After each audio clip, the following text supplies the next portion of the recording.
नमस्कार दोस्तों, स्वागत है आपका एक्सएम के यूट्यूब चैनल में। मैं हूं आपका होस्ट कृणाल रंदानी और आज हम लोग बात करते हैं सेंटिमेंट एनालिसिस की। आज हम लोग समझते हैं कि सेंटिमेंट एनालिसिस और सीओटी चार्ट्स का क्या फंडा है और ट्रेडर्स इसे स्विंग और पोजिशनल ट्रेडिंग के लिए कैसे यूज करते हैं। तो पहले हम लोग समझते हैं सेंटिमेंट एनालिसिस को। जब हम बात करते हैं सेंटिमेंट एनालिसिस की तो इसका पर्पस ये है कि बड़े ट्रेडर्स जो स्मार्ट मनी हमें जिसे कहते हैं उसके ट्रेड्स के डायरेक्शन को हम लोग कैसे समझ सकते हैं। अब ये कैसे किया जाता है, ये हम ऑर्डर्स के बिल्डअप के द्वारा करते हैं। तो इसके लिए मैं आपको एक क्विक एग्जांपल देना चाहूंगा। ऐसा मानते हैं कि 4 बड़े ट्रेडर्स हैं, कोई भी एक मार्केट में 4 बहुत बड़े ट्रेडर्स हैं और ऐसा कह सकते हैं कि यही ट्रेडर्स एक्चुअली पूरे मार्केट को मूव करते हैं। तो अगर हम इन 4 ट्रेडर्स के ट्रेड्स को एनालाइज कर सकते हैं तो हमें थोड़ा बहुत अंदाजा आ सकता है कि आगे चल के मार्केट किस दिशा में मूव होगा। तो बिल्कुल वही करते हैं। मान लेते हैं 4 जो ट्रेडर्स हैं उनके पोजीशंस कुछ ऐसे दिखते हैं। पहला ट्रेडर है लॉन्ग 200 कॉन्ट्रैक्ट, दूसरा ट्रेडर है शॉर्ट 30 कॉन्ट्रैक्ट, तीसरा जो ट्रेडर है वो है लॉन्ग लेट्स से 350 कॉन्ट्रैक्ट्स और चौथा ट्रेडर है फ्लैट। तो यहां पर हम लोग क्या देख सकते हैं कि ये चारों के टोटल नेट पोजीशंस अगर हम करें तो वो काफी हद तक पॉजिटिव है। मतलब यहां पे हमें एक लॉन्ग बायस देखने मिल रहा है।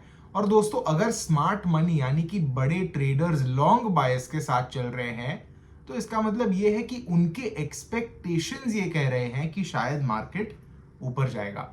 और बस बिल्कुल ऐसे ही हम लोग एनालाइज करते हैं सेंटिमेंट्स को। अब सेंटिमेंट एनालिसिस की सबसे लोकप्रिय तकनीक सीओटी डेटा के द्वारा है।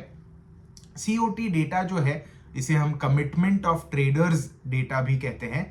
ये हर हफ्ते हर फ्राइडे को सीएफटीसी द्वारा रिलीज होता है और ये उस हफ्ते के ट्यूसडे तक के बड़े पोजीशंस को समराइज करता है। तो चलिए इस डेटा को देखते हैं। अब पहली चीज मैं चाहूंगा आप करें वो है कि गूगल पर टाइप कीजिए सीओटी डेटा सीएफटीसी। अब बहुत लोगों को ये वहम रहता है कि जो सीओटी डेटा है वो सिर्फ पेड ही होता है, पर बिल्कुल ऐसी बात नहीं है। सीओटी डेटा आप फ्री में भी एक्सेस कर सकते हो। आपको सर्च करना है इंटरनेट पर सीओटी डेटा सीएफटीसी, ये डायरेक्ट सोर्स से आपको जोड़ देगा। तो ये वाला जो लिंक है मैं उस पर क्लिक करता हूं। जैसे ही मैं इस पर क्लिक करता हूं आप देख सकते हो सीएफटीसी की ऑफिशियल वेबसाइट ओपन हो गई है। अब ये वेबसाइट पर बहुत सारी जानकारी है, बहुत सारा डेटा है। तो अगर आपको एग्रीकल्चर कमोडिटीज का सीओटी देखना है आप वो देख सकते हो, इलेक्ट्रिसिटी मेटल्स का देखना है आप यहाँ पर देख सकते हो।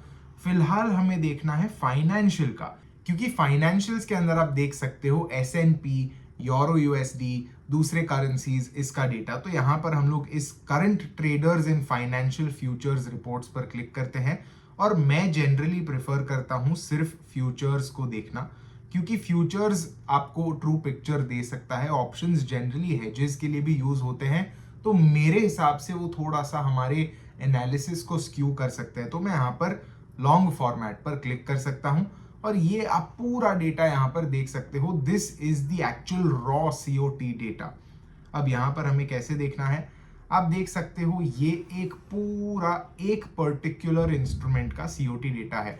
ये है कैनेडियन डॉलर का और आप यहां पर देख सकते हो डीलर इंटरमीडियरी का ये डेटा है, एसेट मैनेजर इंस्टीट्यूशनल का ये डेटा है एंड सो ऑन। सो यहाँ पर ये आप टोटल पोजीशंस देख सकते हो, आप चेंजेस देख सकते हो, मतलब पिछले हफ्ते से ये हफ्ते के बीच क्या चेंजेस आए हैं। डीलर इंटरमीडियरी में हम लोग देख सकते हैं 13,000 लॉट जितना, लगभग 13,000 लॉट इंक्रीज हुए हैं लॉन्ग साइड पर। मतलब डीलर इंटरमीडियरीज एक्चुअली बुलिश लग रहे हैं।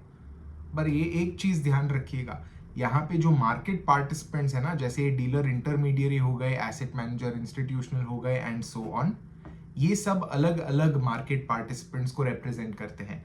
तो इनमें भी 2 प्रकार होते हैं, एक होते हैं कमर्शियल, दूसरे होते हैं नॉन कमर्शियल।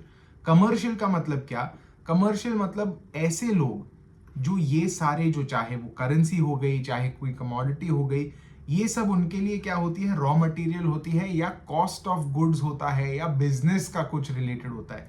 मतलब उनके बिजनेस के ऑपरेशन में ये सारी चीज उनको यूज होती है। तो जैसे अगर कोई मल्टीनेशनल कंपनी है, उन्हें शायद स्विस फ्रैंक की जरूरत होगी पेमेंट्स करने के लिए, शायद उन्हें कैनेडियन डॉलर में रेवेन्यू मिला होगा तो वो रेवेन्यू को कन्वर्ट करना होगा, तो उसके लिए वो बहुत हेज करते हैं। तो वो हेजेस रिपोर्ट होते हैं कमर्शियल्स में। नॉन कमर्शियल्स मतलब ऐसे स्पेक्यूलेटर्स जो हम जैसे ट्रेड करने के लिए मार्केट में आए हैं, तो उनकी पोजीशन ज्यादा स्पेक्यूलेटिव होती है। तो वो कारण से बहुत सारे ट्रेडर्स नॉन कमर्शियल्स पर ज्यादा ध्यान देते हैं। अब ये तो हुई सीओटी के रॉ डेटा की बात। ऐसे बहुत सारे डेटा प्रोवाइडर्स हैं और फॉर्मेट्स हैं जिससे आप सीओटी को और बेटर वे में देख सकते हो। ऐसे कुछ एग्जाम्पल्स मैं आपको स्क्रीन पर यहाँ पे दे रहा हूँ और आप बिल्कुल ऐसे ही सीओटी डेटा को इंटरप्रेट कर सकते हो। In a way of speaking it is like open interest, क्योंकि हम लोग यहाँ पे समझ रहे हैं कि इन ट्रेड्स को अगर हम लॉजिकली समझने की कोशिश करें तो किस दिशा में बड़े मार्केट मूवर्स का ट्रेड है। और बिल्कुल ऐसे ही सीओटी एनालिसिस होती है। अब इसके काफी एडवांटेजेस है क्योंकि आप एक्चुअल रॉ डेटा देख रहे हो, आप हार्ड एविडेंस का डेटा देख रहे हो कि एक्चुअल ट्रेड्स, एक्चुअल पैसा कहाँ लगा है। पर एक बहुत बड़ा डिसएडवांटेज है और वो है कि ये डेटा हर फ्राइडे रिलीज होता है और हर फ्राइडे रिलीज होने का भी आपको उस वीक के ट्यूसडे तक का ही डेटा मिलेगा। तो मतलब बीच के ये जो हमारे 3 दिन है उसमें बाजी काफी पलट सकती है। तो वो एक आउटडेटेड इंफॉर्मेशन का डिसएडवांटेज होता है। और उसके साथ सीओटी डेटा को अच्छे से इंटरप्रेट करने के लिए काफी आपको एक्सपीरियंस चाहिए और अच्छा मार्केट का अंडरस्टैंडिंग चाहिए।